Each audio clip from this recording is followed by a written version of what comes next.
பகவதி அம்மன் கோவில் திருவிழா நிறைவு நாளான இன்னைக்கு பார்த்தீங்கன்னா சமயபுரம் மாரியம்மனுடைய அலங்காரம் தான். அந்த மகாசக்தி ஆதிசக்தி அவங்களோட ஆதி பராசக்தியோட அலங்காரத்தை இன்னைக்கு நீங்களும் பார்க்கணுங்கிறதுக்காக தான் இந்த வீடியோ. தரிசனம் நல்லபடியாக பண்ணிக்கோங்க. இன்னைக்கு பார்க்கறது தான் நம்ம இறுதி நாள்.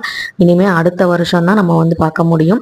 அது மட்டும் இல்லாமல் இன்னைக்கு பார்த்தீங்கன்னா கொடிமரத்துக்கிட்ட கருப்பசாமிக்கு சிலையும் வச்சுருந்தாங்க. குதிரை வாகனம் வெறும் இதுவரைக்கும் காமிச்ச வீடியோவில் வெறும் கொடிமரம் மட்டும்தான் இருக்கும். இறுதி நாளான இன்னைக்கு பார்த்தீங்கன்னா குதிரை வாகனத்துல அந்த கருப்பசாமி ரொம்ப கம்பீரமா அழகா காட்சி தராரு.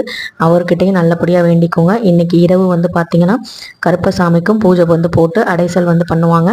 ரொம்ப ரொம்ப சிறப்பான இந்த 10 நாள் திருவிழால ஒவ்வொரு நாளும் ஒவ்வொரு அலங்காரத்துல நமக்கு அம்பாள் காட்சி கொடுத்தாங்க. நீங்களும் தரிசிச்சிருப்பீங்க. பார்க்காதவங்க மார்கழி மாத ஸ்பெஷலுங்கிற பிளேலிஸ்ட்ல ஓப்பன் பண்ணி பாருங்க. இன்னைக்கு எலுமிச்சம்பழம் பூ அதே மாதிரி சாக்லேட்டும் கிடைச்சிச்சு. தேங்க்யூ.